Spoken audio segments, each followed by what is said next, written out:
Yeah.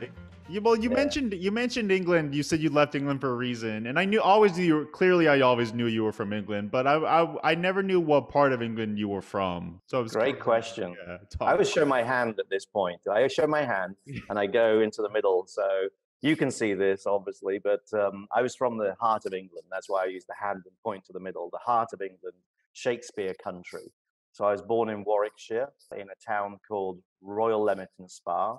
It's Queen Victoria that dubbed certain towns royal because of their spas. And I was born there, but then grew up in a town called Kenilworth, which had a stunning ruin of a castle. I used to love history, and I always, we went and walked around the castle a lot, but it was a ruin because Oliver Cromwell decided to just destroy a number of castles to show his might, not because he was fighting any particular battles. He would just destroy them to sort of pump his chest and show, his adversaries how strong he was, type of thing. But anyway, beautiful rural, town that's probably now more of a maybe a small city as everything grows up. But it was a great part of England to live in, very close to Stratford upon Avon. So I always draw a reference to that. When people say, "Oh, I don't know where, Leamington or Kenilworth," I said, "You probably heard of, Stratford upon Avon, Will Shakespeare." They go, "Yes, of course I have." I said, "Well, you know, that's the whole part of England where I grew up." But I went to university down in Bournemouth, actually, Bournemouth University, and I studied a Bachelor of Science degree in hospitality management. And I have to, Bournemouth's on the south coast. Is that yeah, correct? Yeah. yeah. So it's about an hour and 20 minutes away from London, unless the sun is shining and it's 80 degrees in the UK.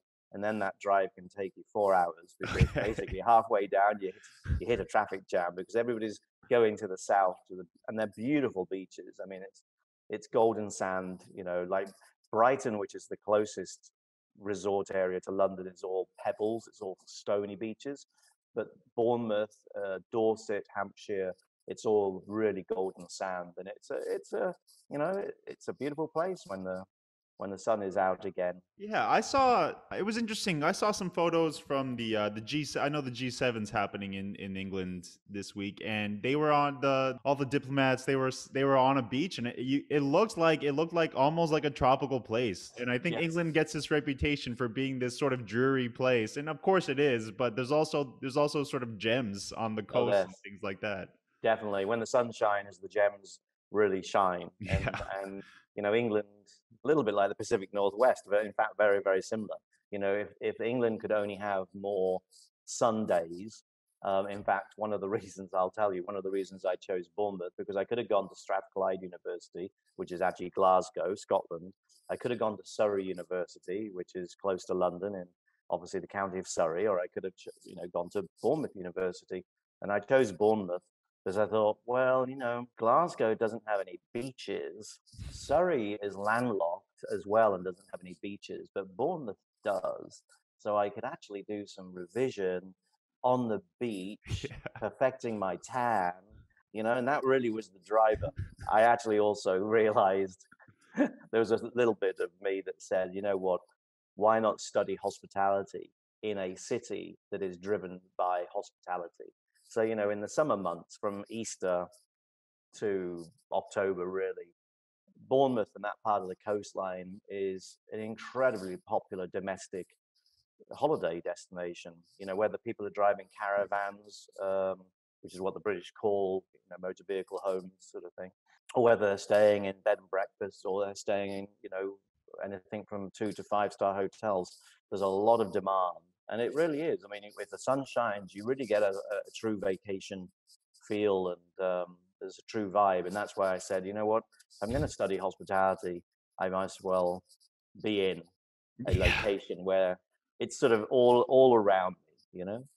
Yeah, I imagine Miami has a similar feel almost. Yes. That there's a lot of people flocking to Miami for specific reasons that are like in the hospitality sector, in the tourism sector, things like that. Oh, completely. There is a sense of reward, I think, living in a destination such as Miami or any destination where people do have a motivation and a desire to travel for their own personal free time.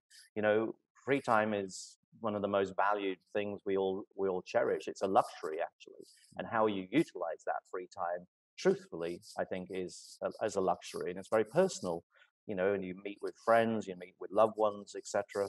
So I think the reward I get of being able to live in a destination location, which is where others wish to come to, I Yeah. think is great. And it keeps me connected with quite a few of my British friends, because they're always like saying, "Can I come and visit?" Yeah. And I'm like, "Yeah, you can come." And then I say, "For how long?" And they're like, "Well, 2 weeks." And I'm like, "That's a long time." Yeah.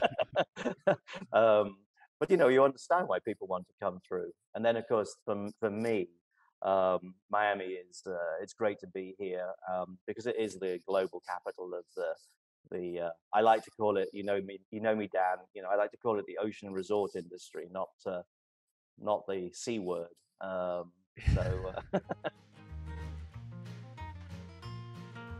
This is Dan McCarthy, and you're listening to the Check In Podcast.